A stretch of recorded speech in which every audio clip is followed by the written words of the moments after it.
Sambutan Imam Besar. Welcoming speech by the Grand Imam of Istiqlal, Nazaruddin Umar.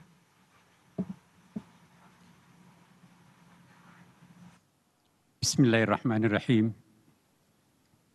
Assalamualaikum warahmatullahi wabarakatuh.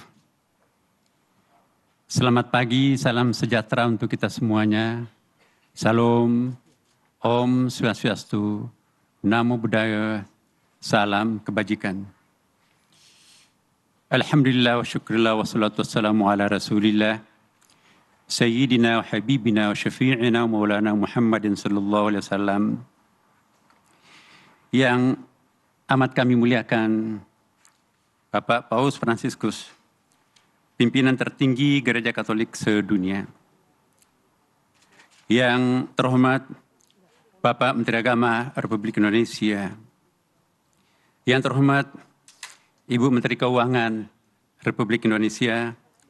Yang terhormat Bapak Menteri Komunikasi dan Informasi Republik Indonesia. Yang terhormat Bapak Menteri Investasi Republik Indonesia.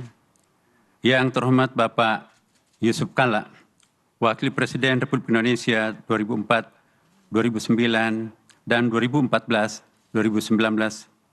Yang terhormat Bapak Profesor Dr. M. Quraish Shihab, MA, Ketua Majelis Hukama Al-Muslimin di Indonesia. Yang terhormat seluruh ketua-ketua Majelis Agama dan Kepercayaan se-Indonesia, dan yang terhormat Bapak, Ibu, saudara-saudara sekalian, Your Holiness Paus Fransiskus, ahlan wa sahlan. Salam hormat dan selamat datang kami ucapkan. Saya sangat bersuka cita karena menyambut yang mulia di Masjid Istiqlal ini. Puji syukur kami panjatkan kehadirat Allah Subhanahu wa taala yang memberikan nikmat dan kesempatan kepada kita semua untuk berkumpul di pagi yang cerah ini dalam rangka interreligious meeting yang dihadiri oleh Your Holiness Paus Fransiskus, pemimpin tertinggi Gereja Katolik sedunia.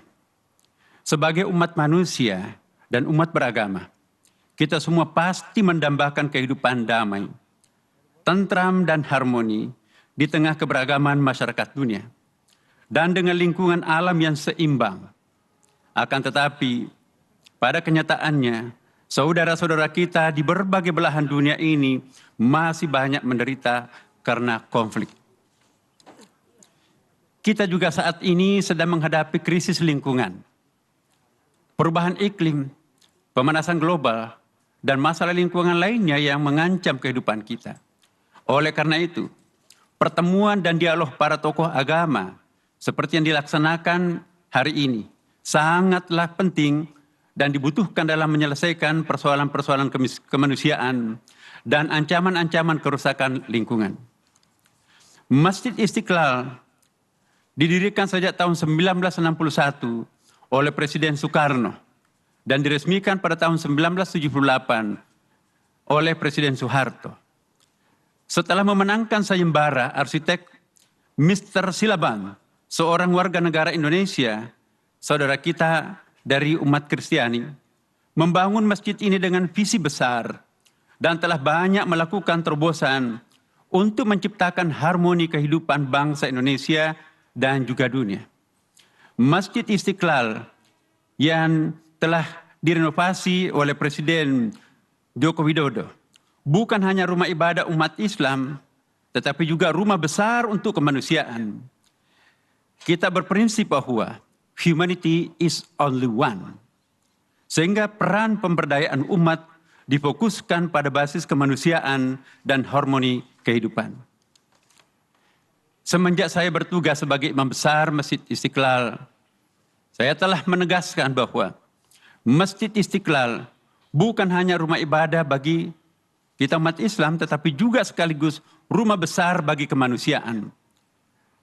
Kita berharap dan berprinsip bahwa tadi humanity is only one, maka siapapun boleh masuk dan mendapatkan manfaat dari Masjid Istiqlal. Tentu saja dengan ketentuan dan adat istiadat yang berlaku di lingkungan Masjid Istiqlal ini. Siapapun boleh masuk untuk mencari kebaikan bagi umat manusia melalui masjid ini. Sejak awal, Masjid Istiqlal berfungsi untuk membudayakan dan melayani semua orang. Hadirin yang berbahagia, di samping acara-acara ritual keagamaan Islam, Masjid Istiqlal juga secara reguler melaksanakan kegiatan interfaith, interculture, diplomatic activities, dan lainnya. Masjid Istiqlal dilengkapi dengan berbagai fasilitas pembelajaran formal dari kelompok bermain, taman kanak-kanak, Raudatul Atfal, pendidikan dasar dan menengah yang siswanya mencapai 1.100 pelajar. Kami juga mengadakan pendidikan kader ulama, khususnya ulama perempuan di level master dan doktor yang berkolaborasi dengan Universitas PTIQ Jakarta dan kampus-kampus besar dunia, baik di Timur Tengah, Eropa, maupun Amerika Serikat. Semua ini bertujuan untuk menciptakan ulama masa depan yang moderat dan mendunia. Selain itu, Masjid Istiqlal juga dilengkapi dengan fasilitas olahraga dan seni berupa gym center, retreat, panggung kesenian, pusat kuliner, dan bisnis center yang dapat diakses oleh semua warga, termasuk komunitas non-muslim. Basement dan lapangan parkir 2 lantai yang mampu menampung sekitar 1.000 kendaraan roda 4 dapat digunakan oleh jamaah Masjid Istiqlal, katedral, dan warga masyarakat lainnya. Masjid Istiqlal adalah satu-satunya masjid negara yang juga diharapkan mampu memberikan pembinaan terhadap lebih dari 1 juta masjid dan musala yang bertebaran di seluruh kepulauan negara Kesatuan Republik Indonesia. Dalam konteks ini, Imam Besar Masjid Istiqlal Jakarta diberi kepercayaan juga sebagai President of International Grand Imam Association dan President of National Imam Association. Masjid Istiqlal ini juga berfungsi untuk merawat toleransi dan moderasi umat beragama di Indonesia. Kita semua telah melakukan terobosan besar untuk merawat toleransi dan moderasi umat beragama di Indonesia dengan dibangunnya terowongan silaturahim, the Tunnel of Friendship, yang menghubungkan Masjid Istiqlal dan Gereja Katedral. Inilah yang menjadi bukti betapa besar peran Masjid Istiqlal sebagai melting pot, khususnya untuk warga bangsa Indonesia yang majmuk dan berbineka tunggal ika. Untuk menjaga kelestarian lingkungan, Masjid Istiqlal juga melakukan transformasi menuju green building yang ramah lingkungan, sehingga menjadi rumah ibadah pertama di dunia yang meraih sertifikat Excellent in Design for Greater Efficiency H dari World Bank, Bank Dunia, sebagai rumah ibadah dengan bangunan rumah lingkungan atau green building. Hadirin yang berbahagia, kami menyampaikan bahwa kehadiran Your Holiness Paus Fransiskus di masjid terbesar di Asia Tenggara ini, atau terbesar ketiga setelah Masjid Haram di Mekah dan masjid di Madinah, tentu saja memberikan kehormatan besar kepada kami semua, segenap warga bangsa Indonesia. Kami sangat berbahagia bahwa Bapak Paus memberikan apresiasi kepada bangsa dan komunitas kami dengan mengunjungi negara dan tempat suci kami, kebanggaan kami di Istiqlal ini.